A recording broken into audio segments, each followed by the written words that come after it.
Victoria, the royal who invented the modern monarchy. Queen who made Britain an empire. Victoria's Britain is ruling the waves, ruling the world. But who was the real woman beneath the crown? In this series, we discover Victoria as we've never seen her before.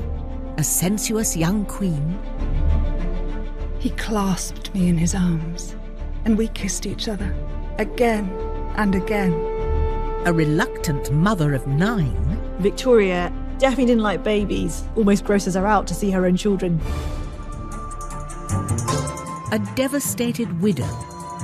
She was suicidal, absolutely. She was inconsolable. And a passionate wife. It's not Victoria the Virgin, it's the Victoria the hot mama. Using remarkable archive treasures, and through her own words in journals and diaries, we tell the story of a complex, very human queen. Those tiny seconds of moving film, they completely change how we see this monarch. This is really exciting new evidence about Victoria. We think we know everything, but we don't. This time, Victoria is left a widow after the death of her beloved Albert. She simply didn't want to be sovereign. She wanted to be alone. She runs away from public life and leaves Britain without a queen. MPs are openly saying it's time to wind the monarchy up. But Victoria fights back to win power and the love of her people. There's a sense in which the empire comes home, and it puts on an amazing show. She suddenly realised that what she'd missed was huge crowds of people there for her and her alone. This is the private life of Queen Victoria.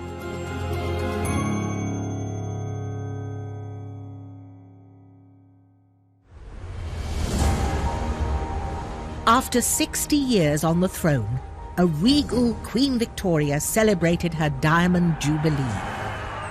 Victoria was now the ruler of an empire that spanned the globe. She was probably the most famous person on the planet.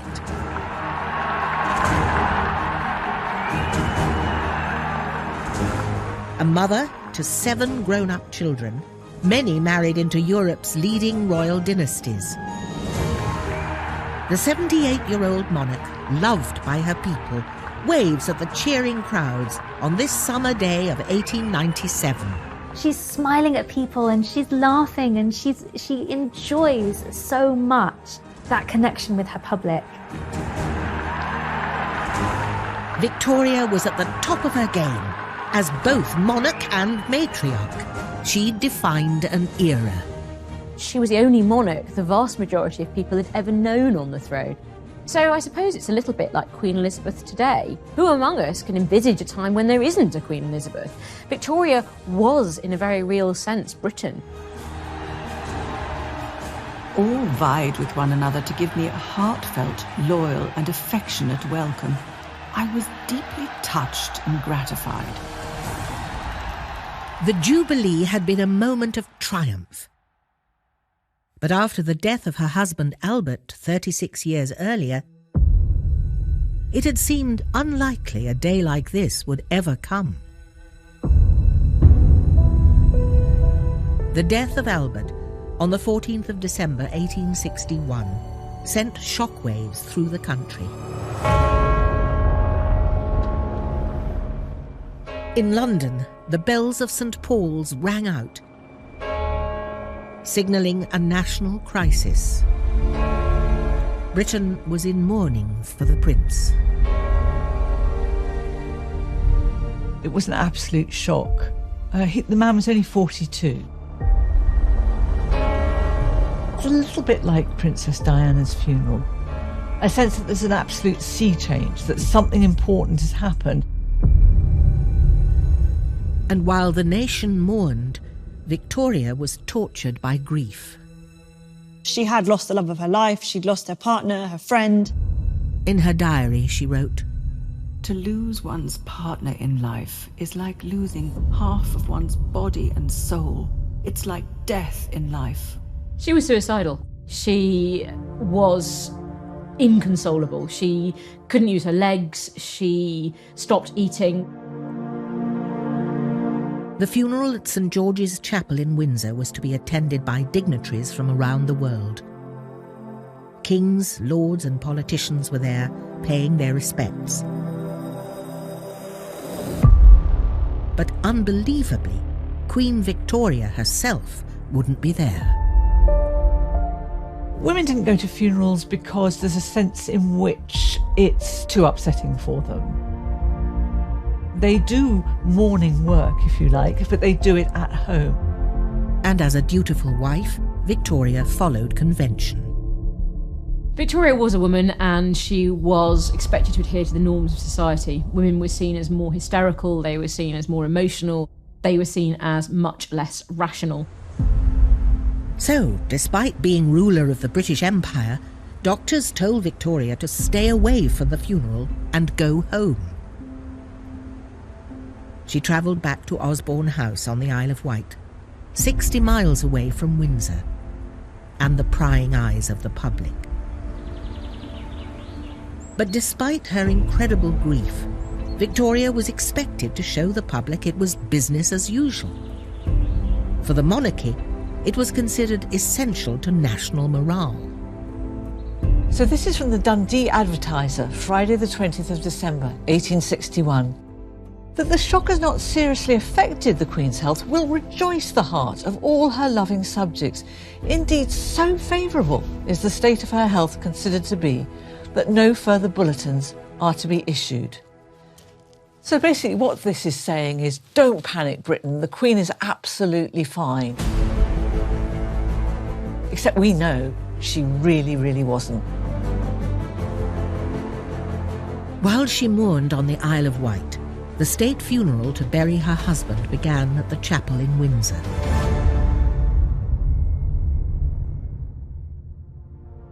Desperate to be close to the great love of her life, Victoria had placed a last memento with his body. She had it done for Albert, and it was always his favourite portrait of her. I don't think there's any other way to put it. It's an incredibly erotic picture of Victoria. She's got her beautiful hair is hanging right the way down to her bust. It's not Victoria the Virgin, it's Victoria the hot mama. When the time finally came to bury Albert, Victoria confessed to her oldest daughter Vicky how pointless her life now felt. It is 1 o'clock, and all is over. But oh, only to have feelings of utter broken-heartedness, utter despair of the life I am to lead.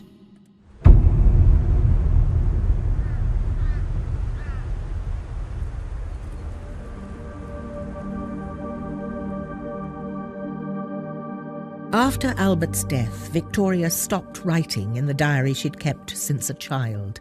Now, nearly 3 weeks later, she began writing again. But only to say how desperate she felt. I have been unable to write my journal since the day my beloved one left us. And with what a heavy, broken heart I enter on a new year without him. Victoria hadn't only lost her soulmate, but her great support, and now she'd have to manage alone. A widow queen without Albert by her side. She kept his room exactly as it was when he died.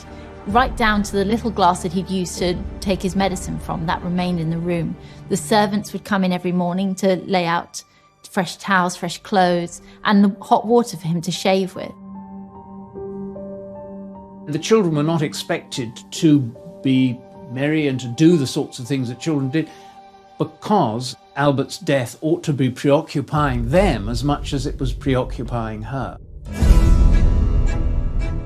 Victoria and her family began an established phase of mourning. As a new widow, she'd follow an elaborate set of social rituals. There are prescribed periods of time for people to mourn. For widows, it's 2 years. If you have a lesser relation, then it's 6 months or it's a year. Everything becomes very, very set down. Funeral rites become a kind of performance. For this period of mourning, widow women were expected to only leave the house when they absolutely had to and stay out of kind of social events. So the dress had to be black, but also accessories, the handkerchief, the lace, the stockings, shoes, belt buckles, everything had to be black.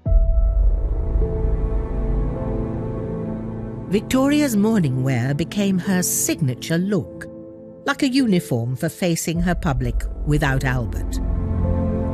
Victoria, although she initially announced she would wear mourning for at least 2 years, very quickly decided that she was going to wear deepest mourning for Albert for the rest of her life. She didn't want to surrender her grief because her grief became an expression of her love for Albert. It's how she defined herself. Grieving for Albert was now all Victoria cared about, despite her public duties. But his death meant that she was now left alone to rule. When Albert was around, she was eclipsed in terms of the position that she held, because he took over much of the direction of the monarchy. She'd effectively been indoctrinated, and so suddenly to be without this man who had persuaded her that she needed him, it was actually terrifying for Victoria. The amount of work which comes upon me is more than I can bear. I, who always hated business, have now nothing but that. Public and private, it falls upon me. Soon, the pressure to be monarch and widow was too much. Victoria fled from Buckingham Palace and the scrutiny of public life to the remote Scottish Highlands, her special place to rest and retreat. But by doing it, she left Britain without a queen.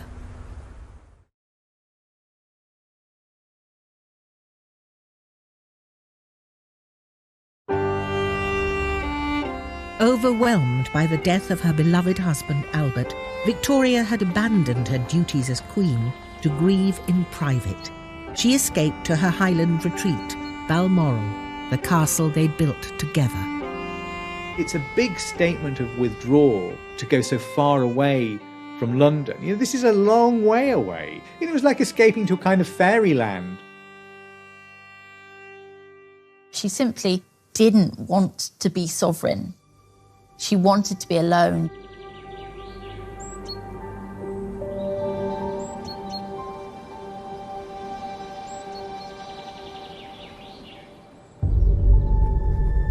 Balmoral gave Victoria the privacy she wanted, but it came at a cost. It was filled with memories of Albert.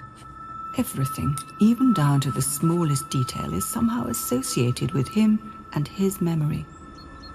She kept the rooms, everything as it had been when Albert was there, like she did in other palaces. And so every time she went into one, she would see his hunting rig out, she would see his cap. It was a very sad place for her. Eventually, the castle became too much, and she built a private cottage just for her and called it her widow's house. She really did use that as a way of retreating from Balmoral, which was itself a retreat from London life. Reached the glass-out shield at 6:30. It looks so cheerful and comfortable, all lit up, and the little rooms are so cosy and nice. She would go with very select groups, so one lady, maybe just a couple of servants, and one chef. And there they would eat very, very simply. She would, for example, go fishing, and then they would eat their catch by the side of the river. Victoria began to console herself with local food and drinks. She liked the porridge. She also liked Finn and Haddie, which is smoked haddock, and she used to get that for breakfast. She loved whiskey, and whiskey was now something that was absolutely set. She also relished the level of cream and dairy products that she found in Scotland. And Victoria started eating a lot. We know that she loved her food all through her life, and her appetite came back very quickly after Albert's death. And as queen, she could pretty much eat what she liked. What she didn't like was spending too long eating. So Victoria liked a mealtime to take 30 minutes. So very, very quick. But she could eat an awful lot of food in that half an hour. She ate fast. Victoria also found comfort in nearby Blair Castle, home to Anne Murray, the Duchess of Atholl. Rarely seen correspondence between the two women reveals an intimate friendship that was vital to Victoria's recovery. This is 50 years of letters between Queen Victoria to Duchess Anne, so they're quite an undiscovered treasure trove. This book was given to the Duchess by Victoria to commemorate a year after Albert's death. Along with that was sent this amazing little envelope, and it says, "The precious hair of my beloved and adored husband, December 14, 1861. I'll open it up, and still inside is a lock of Albert's hair. Not something I would send to my friend, but I think it highlights how close they were. Victoria kept an elaborate shrine of Albert for the rest of her life. She always carried a portrait of him and a lock of his hair with her. She even had a cast of his hand made. A new trend for mourning merchandise fascinated the Victorians in the 1860s. Necklaces, brooches, gifts, and even glasses were popular ways for people to remember their dead. They often included artefacts from the person who had passed. Teeth, hair, weird clippings of things. So there is this real culture of keeping the dead close.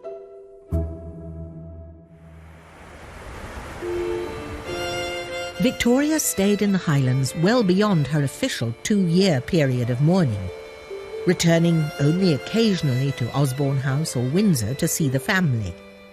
The magic of the Highlands and the escape from her public life and duty suited the Queen. Our beloved Balmoral, with its glorious scenery and heavenly air, its solitude and absence of all contact with the mere miserable frivolities and worldliness of this wicked world. But after more than 20 years of marriage, Victoria felt increasingly alone, and she began to crave male companionship. I am, alas, not old, and my feelings are strong and warm. My love is ardent. There's a desire for a strong manly presence who will look after her as if she is the delicate creature that she feels herself to be. And one man was spending an increasing amount of time with the Queen.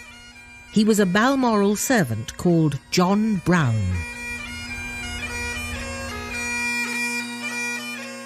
He was tall, curly blonde hair, and good-looking broad shoulders, and Victoria was a sucker for someone that looked a bit like that. He looked a real Highlander. John Brown took Victoria fishing and riding. He even carried her to and from her horse. And as they grew closer and closer, she decided to promote him. I have now appointed that excellent Highland servant of mine to attend me always and everywhere out of doors. But not everyone shared Victoria's enthusiasm for her Scottish servant. John Brown is not a likeable man. Clearly, Victoria thought he was absolutely fantastic. But as far as everybody else was concerned, he was a drunken bore. It was very much based on class. I mean, let's face it, if an outsider comes in and starts to get the Queen's ear, I mean, goodness me.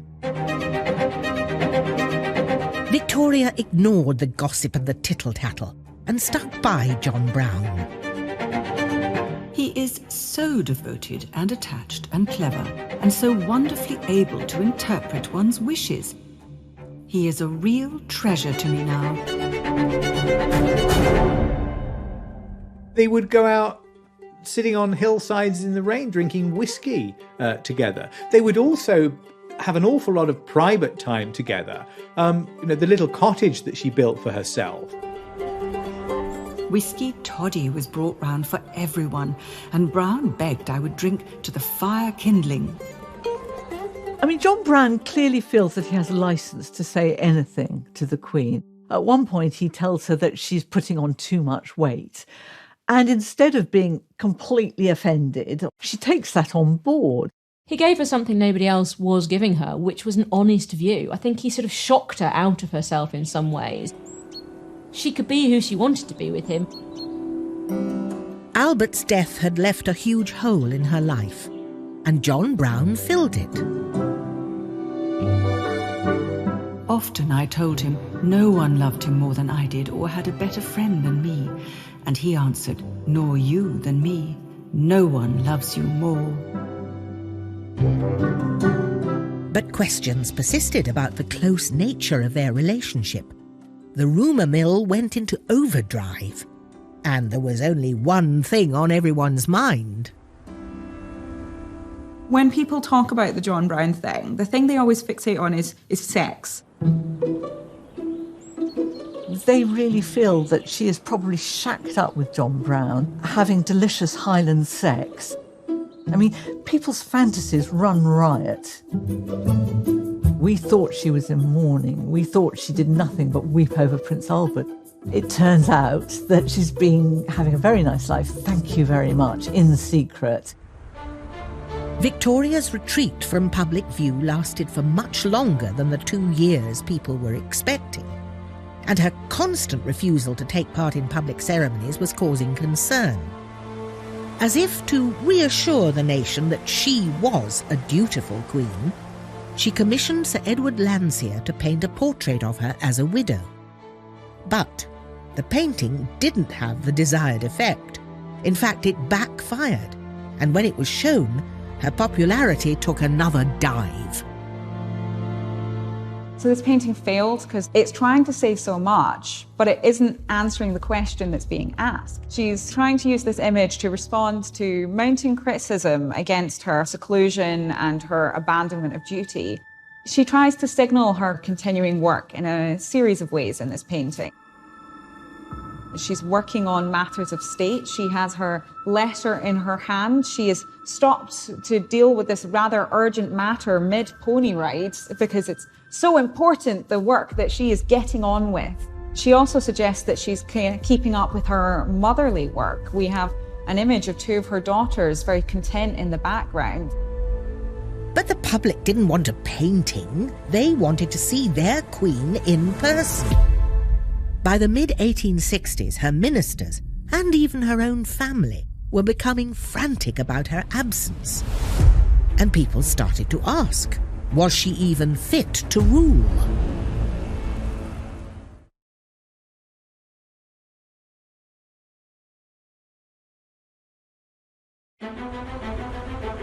The death of Prince Albert devastated Victoria.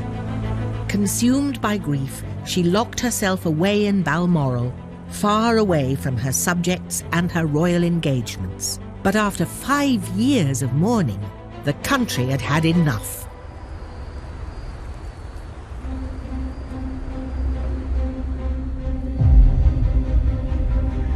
Basically, what's happening here is that Victoria is doing what she wants to do, and she's using her grief as a weapon. Because when people say you ought to spend more time in London and you ought to be seen, she says, I can't possibly do it. My nerves are so awful. It's something that she can put up as a defence when she doesn't want to do something. And it's difficult to challenge a widow, isn't it, really? The goodwill that she and Albert had built up was fading fast, and her demand for isolation was making her seem out of touch, or even worse, as if she didn't care about the nation and her people.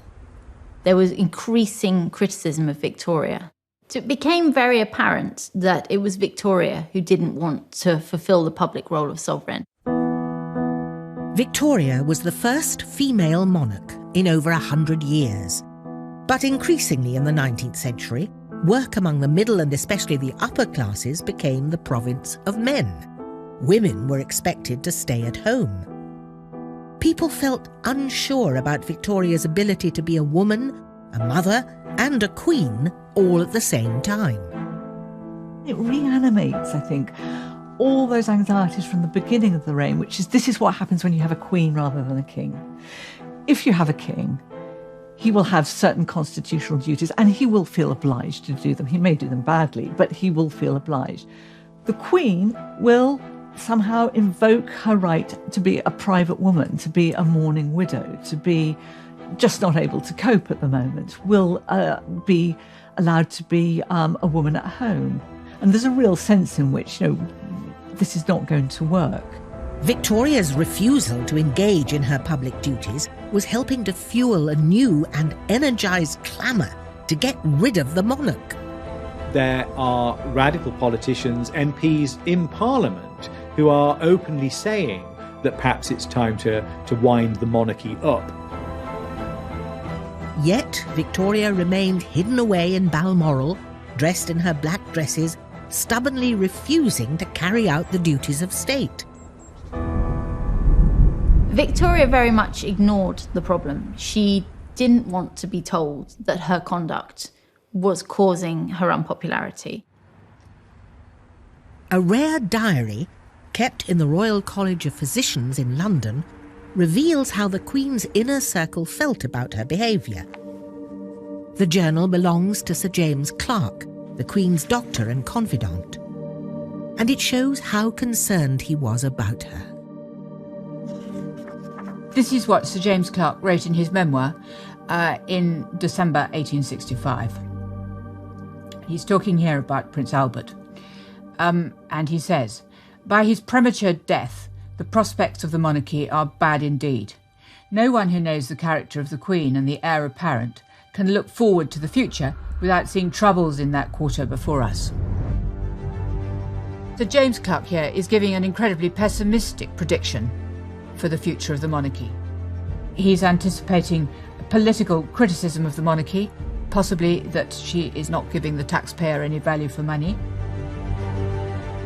And the fact that this man is making comments that are not entirely loyal, or at least that are not supportive, I think shows really how serious the situation had become. After almost 6 years trying to avoid the public and her official duties, the Queen relented and agreed to open Parliament in 1867. And the weather that day seemed to reflect her mood. It poured, and the poor people, of whom there were great members out, must have got very wet. But when she came face to face with her people, she didn't get the reception she'd hoped for. She probably expected that the crowds would be glad to see her, but she was very, very shocked that she was hissed by the crowds. She'd never had that before. Altogether, I regret I went. There were many nasty faces, and I felt it painfully. At such times, the sovereign should not be there. The incident made Victoria realise that her relationship with the public was broken,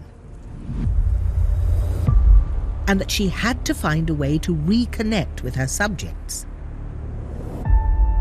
She decided against giving a speech or organising a public event. Instead, she made an unusual decision. She published a book, Leaves from the Journal of Our Lives in the Highlands. It was a series of extracts from her diaries covering the time she spent hidden away in Scotland.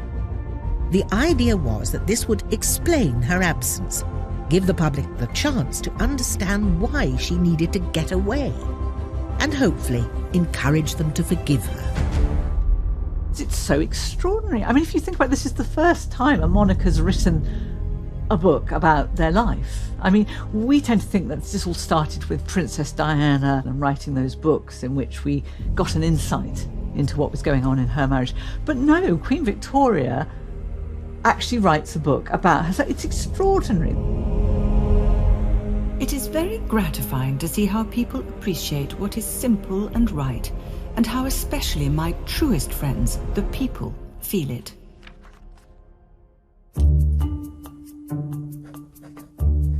Victoria was really proud of her book and wanted to show it off to those she admired, particularly her favourite writer, Charles Dickens. He agrees to meet her, and she very coyly gives him a copy of her book and says something along the lines of, Mr. Dickens, I know I'm not really a patch on you, but, please accept this. And he has to do a sort of smirk through gritted teeth. But he thinks the book he calls it preposterous. Although Dickens was not a fan of the book, the public snapped it up, and it sold more than 18,000 copies. The letters flow in, saying how much more than ever I shall be loved, now that I'm understood. Her book had achieved its objective. Victoria was back, and she intended to seize this new goodwill and run with it. But in 1871, just as she was getting back on her feet, she received devastating news.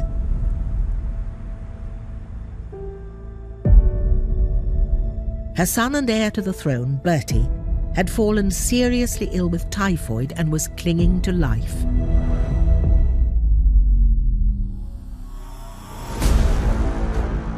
Typhoid was a waterborne disease and was common in Victorian Britain.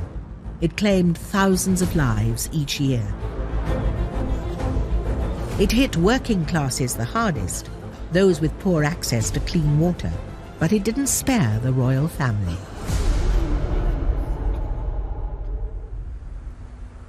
When she heard the news about Bertie, Victoria rushed to her son's bedside at his home in Sandringham. We know from the diary that she was there with him most days, watching him, and he's not always lucid, and she was very concerned about his health.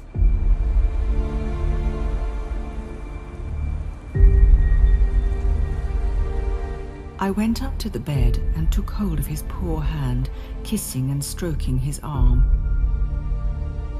He turned round and looked wildly at me, saying, "Who are you?"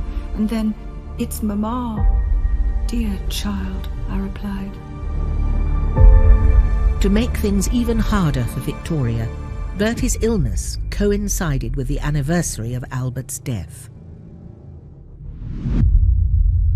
It looks as though Edward may die on the very day that Albert died. It's exactly 10 years.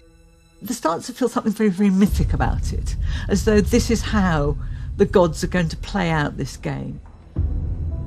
Petrified, all Victoria could do was wait as the deadly disease ran its course.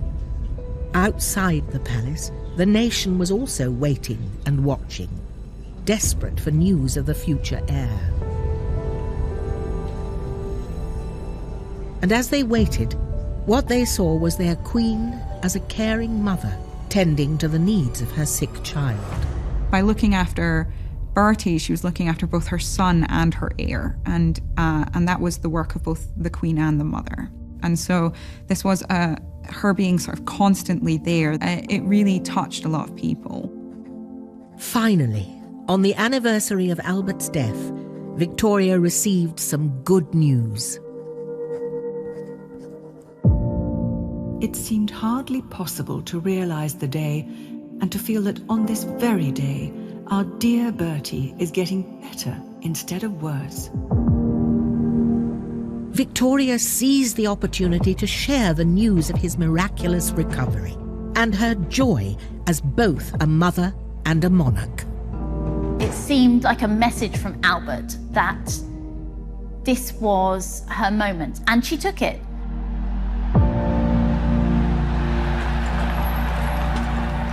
A couple of months later, Victoria travelled in an open carriage to St Paul's Cathedral with a fully recovered Bertie by her side. An estimated crowd of 13,000 people were waiting for them to help them celebrate a grand Thanksgiving ceremony for Bertie's recovery. After 10 years of near absence from public life, the Queen was finally ready for her big comeback. Though still in mourning dress, her outfit for the occasion didn't go unnoticed. A corded black silk dress trimmed with white fur and a jacket to match. On her head she wore a bonnet with black and white feathers and white flowers. She was dressed to impress. Victoria took a central role. She entered St Paul's Cathedral, and it must have been such a big deal for her. The last time that she'd really appeared in public, she'd been hissed by the crowds. She was anxious about being seen. She'd changed a lot in the 10 years, but the crowds were no longer hissing her. They were cheering her, and they were cheering for Bertie. I saw the tear in Bertie's eyes and took and pressed his hand. It was a most affecting day, and many a time I repressed my tears. She is not a woman that goes in for much physical affection. You know, she's not a hugger and a patter, and she takes his hand. It's extraordinary. She's clearly very, very moved. In that moment, things are more or less put right between the monarch and the British people, because they've put themselves on display. This time, as Victoria and Bertie drove back to Buckingham Palace, the streets were packed with cheering supporters. By now, Victoria was 52 and had been on the throne for over 34 years. But it was at this point of her reign that she felt truly united with her country, and they with her. I still hear the ringing cheers, and never can I forget the enthusiasm. It had taken her a decade to come out of her shell, but she was really bucked up by the crowds. And it clearly had a huge effect on her morale and her confidence that perhaps actually she could do this, perhaps she could rule by herself. Victoria was now ready to start a new chapter in her life. And just in time, as she was about to become the most powerful woman on earth.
After a decade of self-imposed isolation, mourning for her lost husband, Queen Victoria was back and reunited with her people.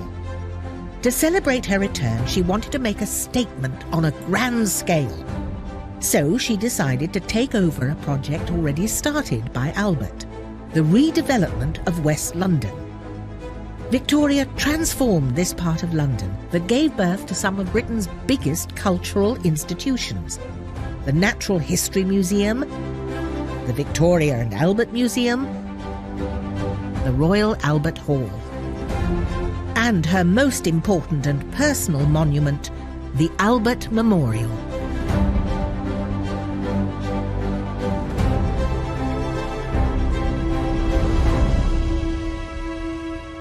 After the dreadful calamity of December the 14th, I desired that dearest Albert's statue should surmount it. Victoria inaugurated the Albert Memorial in 1872, and its design was her husband as she remembered him. The memorial is really magnificent. The bronze figures and mosaics are all beautifully executed. You see him here looking incredibly just masculine. He's got these gigantic thighs and then the kind of thick, muscular shins. You see him kind of casually leaning with his legs spread, sat under the shelter of this rather large phallic structure. The memorial commemorated her great love, but it was time for her to move on. By this point in her reign, Victoria had been queen without Albert for almost as long as she'd ruled with him. The support of her people now gave her the confidence to shape her own destiny. And by placing the continents around the memorial, she was making the point that she was a powerful global ruler. So this is the British imperial moment. This is the moment where Britain goes from being a northern European country to being this vast global power.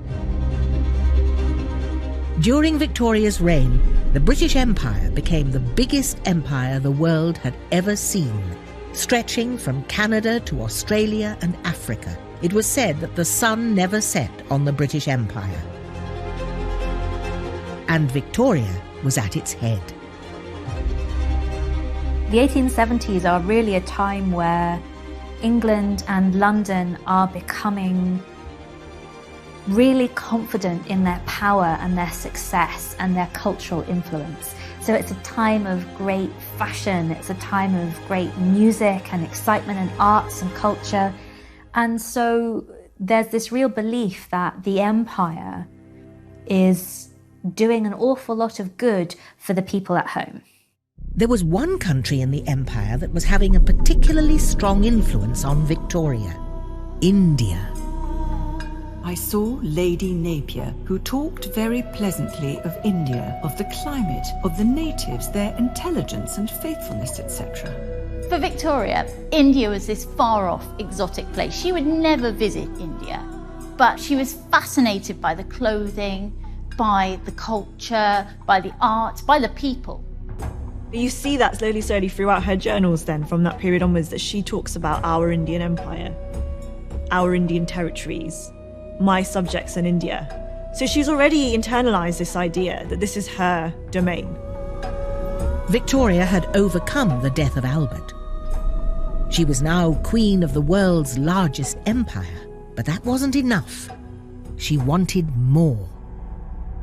Vicky, her daughter, has become Empress of Prussia. And there's something about that word Empress that really sticks in Victoria's craw. She thinks, Empress, that sounds a bit grander than being queen. I think I should be Empress. Luckily for Victoria, there was a new leader in number 10, one who would help her realise her ambition: Prime Minister Benjamin Disraeli. He loves Victoria and he knows exactly how to play Victoria. He's a bit of a flirt. He almost gives the impression of being a little bit in love with her. And I think there's a bit of Victoria that still likes the idea of men being in love with her. I think the present man will do very well and will be particularly loyal and anxious to please me in every way. With the help of Disraeli, Victoria achieved what she wanted. She was officially proclaimed Empress of India on the 1st of May 1876. An event widely celebrated there. My thoughts much too taken up with the great event at Delhi today, and in India generally, where I am being proclaimed Empress of India. The Empress title meant a lot to her because empresses trump queens, which meant that she now had the same status as her daughter. In fact, arguably greater status, because Empress of India, I mean, come on, much better than Empress of Prussia. It's almost like Disraeli is finding the switches to press to make her recover that joy she felt when she first became queen. So it's a way of sort of reigniting that spark, that flame in your monarch of new reign.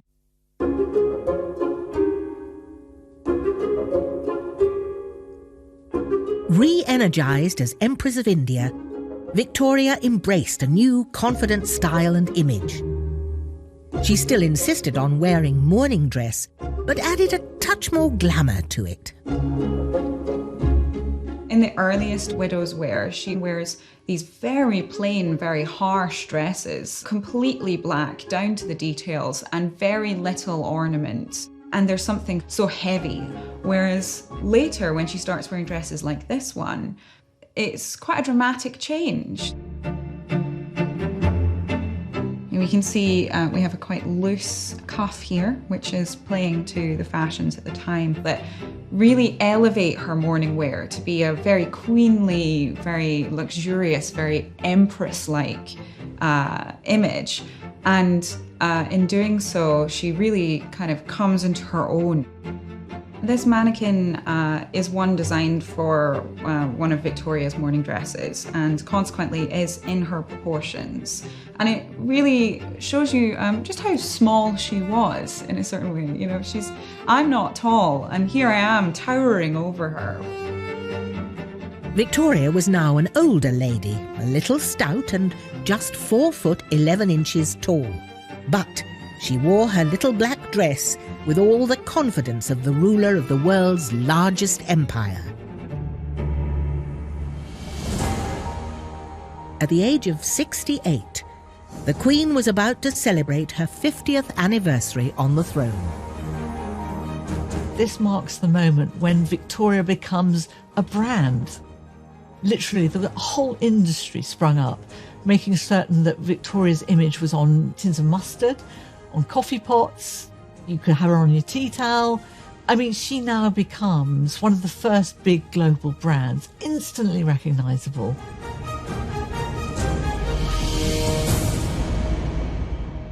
But while the whole world was getting excited about the Jubilee preparations, Victoria wasn't in the mood to celebrate. The day has come and I am alone. I am writing after a very fatiguing day in the garden at Buckingham Palace, where I used to sit so often in former happy days. Victoria's devoted and dear servant, John Brown, had died. I miss my faithful, kind friend and constant companion. Victoria agreed to go ahead with the Jubilee despite her grief, but only on her own terms. She would choose her own mourning outfit, and she would not be wearing a crown. She had always disliked wearing crowns. They were just heavy and really uncomfortable. I mean, if you look at it, it's solid metal. They weigh a lot. If you try one on you, it's really hard to keep your neck up. The powers that be at Westminster, they want to make the Jubilee something to show off to the world. And they tell her that the empire cannot be represented by a bonnet. You have to wear a crown. So the compromise ended up that she commissioned a kind of imperial crown that was much smaller and weighed much less. And she could kind of combine her mourning dress with her imperial empress crown, and then she had her wedding lace. And in doing so, she was the wife and the widow and the queen and the empress, all in that one outfit. As people flocked from all over the empire to cheer their empress, London was transformed. For the first time, Britons get a sense of what empire looks like, what it means. It's not just a question of having goods coming in and goods going out. There are people out there. There are extraordinary people who look different from Britain, have different skin colour, different facial features. There's a sense in which the empire comes home, and it puts on an amazing show. And for that moment, you get a sense of the sheer scale of what Britain has managed to achieve. And the Queen's earlier reluctance about the event soon disappeared. The crowds from the palace gates up to the Abbey were enormous, and there was such an extraordinary outburst of enthusiasm. It's typical of Victoria that she thinks she doesn't want public adoration, and actually the one thing she really does want is public adoration. So when the crowds came out, she suddenly realised that what she'd missed was huge crowds of people there for her and her alone. The decorations along Piccadilly were quite beautiful, and there were most touching inscriptions. Victoria's always a sucker for love. That sense of, they like me, no, they love me, was absolutely intoxicating to her. This never-to-be-forgotten day will always leave the most gratifying and heart-stirring memories. The Queen had fought back. Once again, she had power and popularity. But a new friendship was about to threaten her crown.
Following the glorious Golden Jubilee celebrations in the summer of 1887, Queen Victoria was now a powerful queen.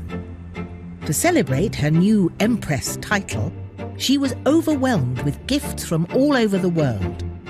And something unexpected came from India. 2 young men to serve at Her Majesty's pleasure. They are dressed to the nines, have these grand turbans, and their sole purpose is to stand behind her and sort of represent the Indian Empire. The 2 new servants, Abdul Karim and Muhammad Baksh, arrived at Windsor Castle. Before they serve, they come and they kiss her feet. And Abdul Karim, he's been told that you have to walk backwards, you must not look at the Queen. And of course, what do you do when you're told don't look up? He looks up. The one, Muhammad Baksh, very dark, with a very smiling expression, has been a servant before. And the other, much younger, called Abdul Karim, much lighter, tall, and with a fine, serious countenance. She dismisses Baksh in one sentence and writes a lot more about Karim. So we know right from the start, he's got her eye.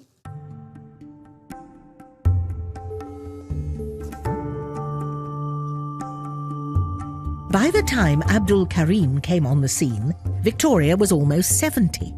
But despite her age, she was longing for someone to love. When Abdul Karim comes into Victoria's life, she's experiencing quite a dramatic loss from John Brown, the loss of an intimate confidant and friend.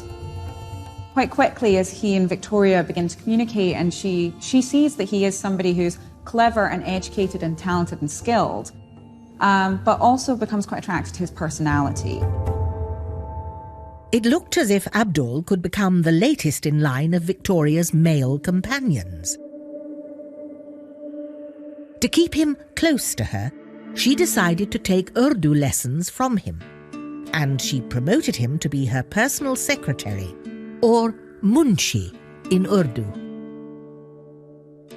I particularly wish to retain his services, as he helps me in studying Hindustani, which interests me very much, and he's very intelligent and useful.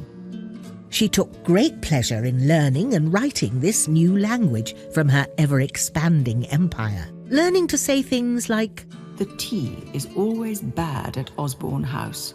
The egg is not boiled enough."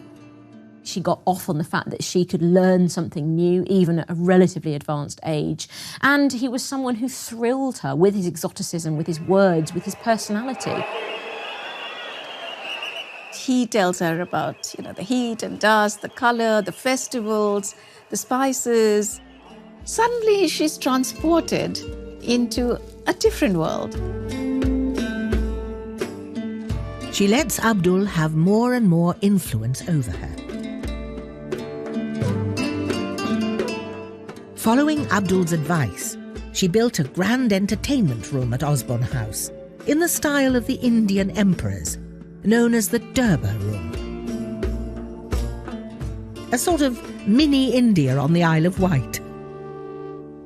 This room reflects this exuberance she was feeling. Her spirits had really revived, and I think this relation with Abdul Karim added a lease to her life. And this is where she held audience, she invited guests, she showed off her mini India to the world.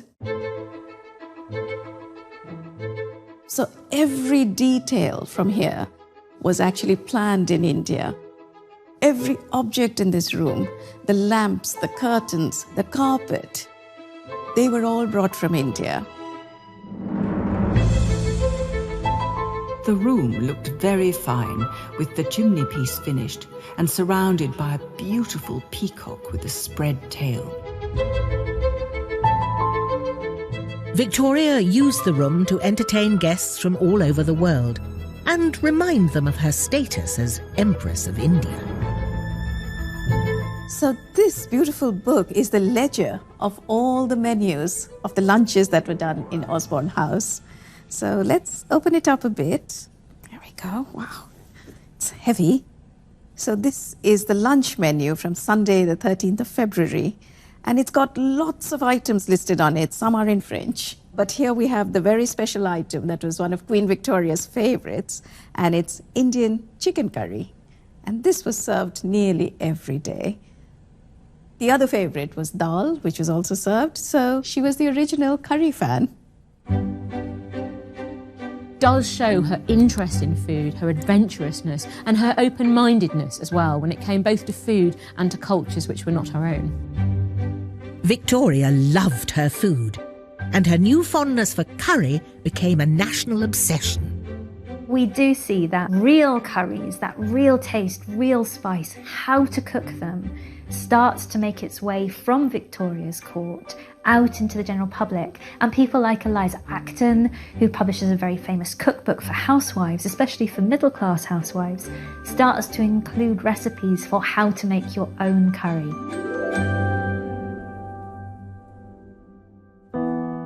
While Victoria was enjoying eating curries and spending time with Abdul, their friendship didn't go down well with the rest of the court.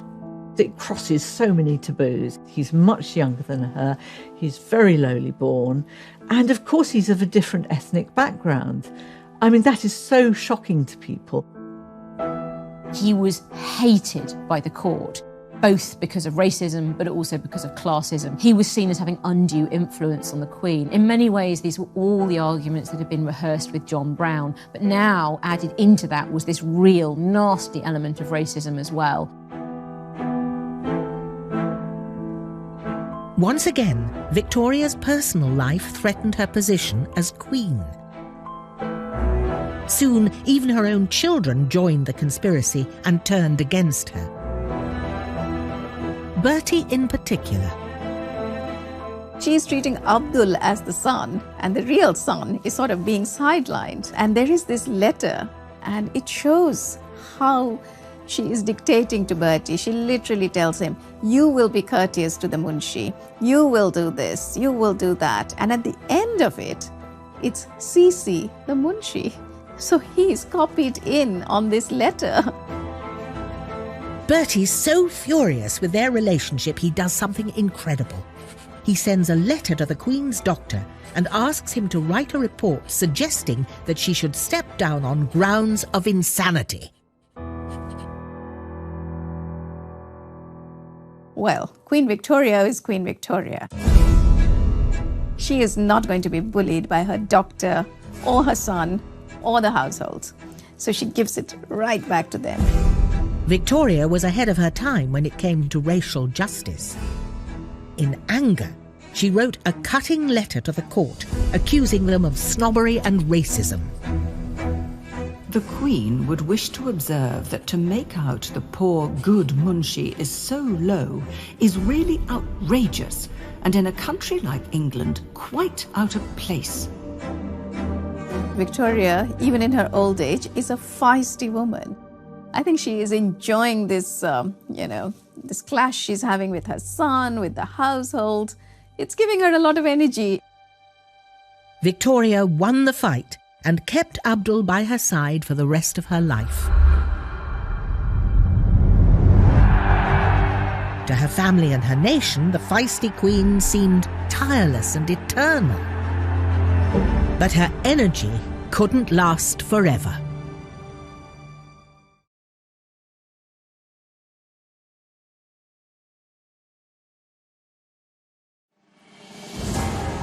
At the turn of the 20th century, Queen Victoria became the longest-serving monarch Britain had ever seen, as she celebrated over 60 years on the throne. Now approaching 80, she had an astonishing 42 grandchildren. She was fully embracing the image of grandmother to her family and her nation. And she was enjoying unprecedented popularity.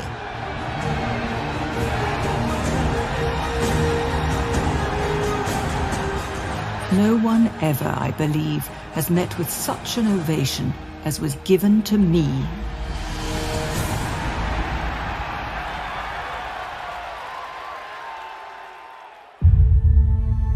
Finally, she was successfully combining her roles as monarch and matriarch. There's a new way of being queen. She's freer now as an elderly woman. There's nothing is expected of her. All the early battles are won.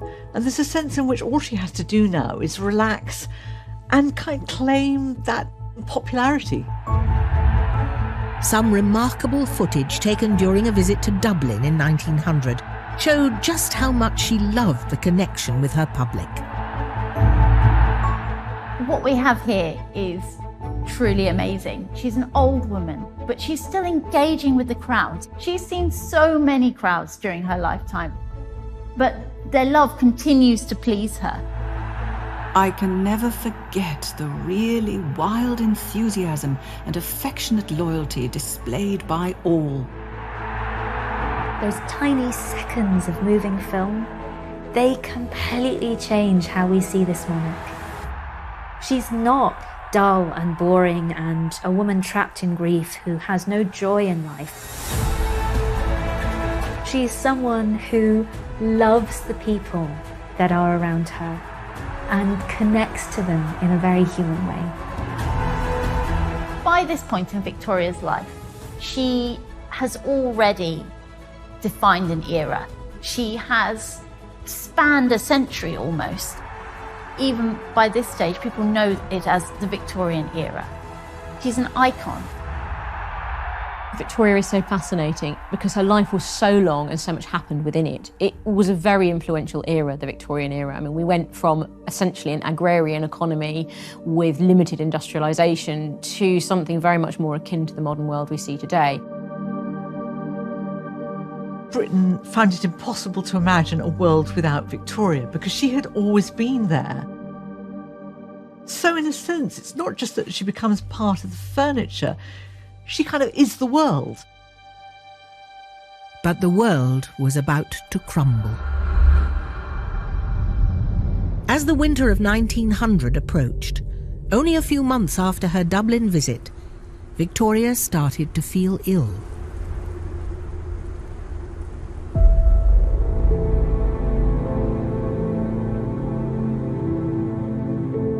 Not been feeling very well these last days and can eat very little. She was starting to lose her appetite, and that was a really big sign. Even she recognised that something was wrong. This was a queen who had always eaten and eaten well. The sitting through meals, unable to eat anything, is most trying. The Queen was exhausted. She left Windsor and went to rest at Osborne House. She continued keeping her diary until she physically couldn't.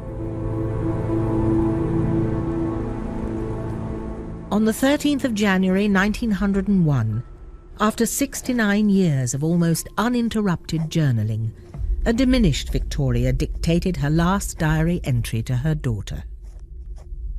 Had a fair night, but was a little wakeful. Got up earlier and had some milk. At 5:30 went down to the drawing room, where a short service was held. It was a great comfort to me.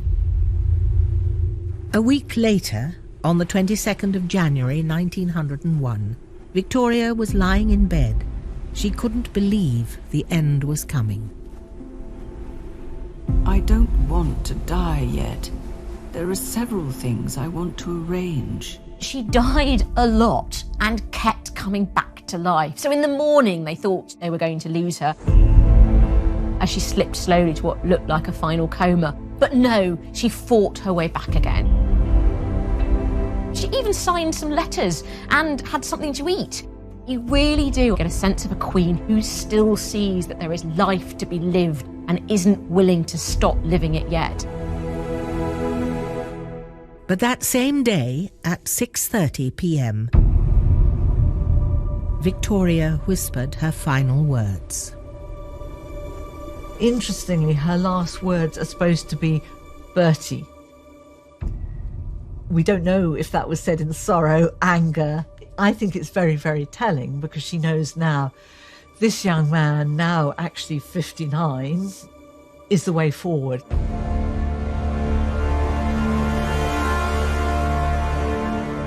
There were reporters hanging around outside the gates of Osborne House shouting that the Queen is dead. The news of the Queen's death shook the world.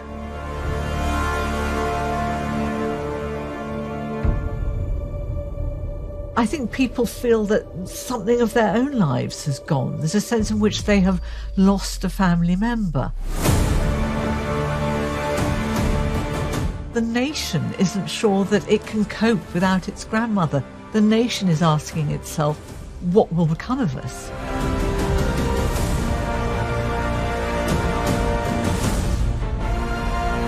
It was a great break in history. People were aware of it, just as they were aware when 9/11 took place. This was, I think, visible in the tributes that were paid to her. Everybody wearing black. Even the prostitutes wore black. The world was in mourning, just as Queen Victoria had been for half of her life.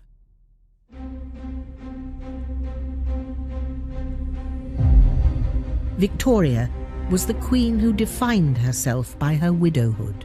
When we think about Victoria, or the British Empire, or the country that she ruled over, we're thinking about this period in her life. When we picture Victoria, we're thinking about the widowed Victoria ruling alone. The birth of this new Victoria was a difficult birth. It took her a decade from Prince Albert's death to understand that she could separate the Queen from the woman.